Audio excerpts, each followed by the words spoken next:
Oke, Bapak Ibu Guru, selamat siang. Saat ini kita akan masuk pada sesi yang pertama tentang pembuatan modul ajar kurikulum sekolah penggerak.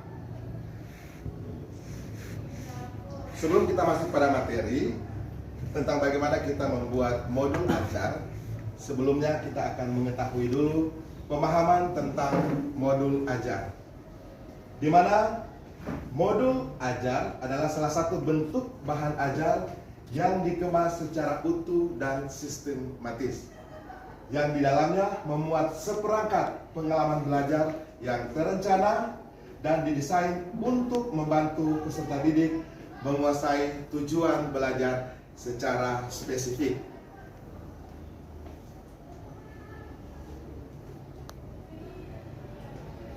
Di dalam kita menyusun modul ajar, ada dua prinsip yang harus kita kuasai dan harus kita pahami, yaitu prinsip penyusunan modul ajar dan juga bagaimana prosedur penyusunan modul ajar. Yang pertama, kita akan mempelajari bagaimana prinsip penyusunan modul ajar itu sendiri. Yang pertama, karakteristik, kompetensi, dan minat peserta didik di setiap fase, perbedaan tingkat pemahaman dan variasi jarak antar tingkat kompetensi yang bisa terjadi di setiap fase. Melihat dari sudut pandang pelajar bahwa setiap peserta didik itu unik. Dan berikut bahwa belajar harus berimbang antara intelektual, sosial, dan personal, serta penting dan saling berhubungan satu sama yang lain. Selanjutnya, tingkat kematangan setiap peserta didik tergantung dari tahap perkembangan yang harus dilalui oleh peserta didik dan merupakan dampak dari pengalaman sebelumnya. Selanjutnya, kriteria yang harus dimiliki di dalam kita menyusun modul ajar ini. Yang pertama, esensial, di mana esensial ini pemahaman konsep dari setiap mata pelajaran melalui pengalaman belajar dan lintas disiplin.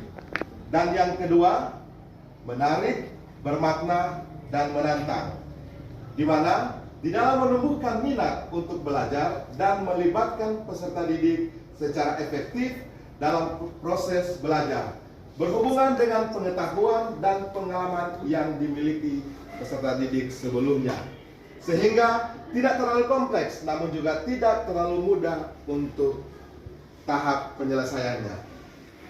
Yang berikut, relevan dan kontekstual, di mana menumbuhkan minat untuk belajar dan melibatkan peserta didik secara aktif dalam proses belajar, serta berhubungan dengan pengetahuan dan pengalaman yang dimilikinya.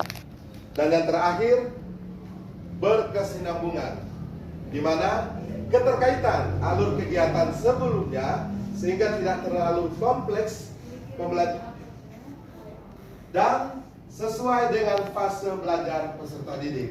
Jadi berkesinambungan ini harus berkontinu, pelajaran satu dengan pelajaran lain, dan harus berkesinambungan. Adapun prosedur penyusunan modul ajar, di sini kita bisa melihat gambar tentang bagaimana prosedur penyusunan modul ajar. Di dalam penyusunan modul ajar ada 3 pokok penting yang harus kita ketahui. Yang pertama, informasi umum.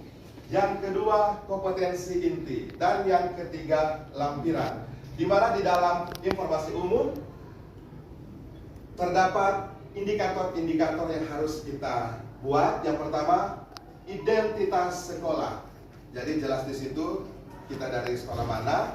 Dan kompetensi awal. Jadi pada informasi umum, kompetensi awal di dalam pembelajaran harus sudah kita tentukan di dalam informasi umum.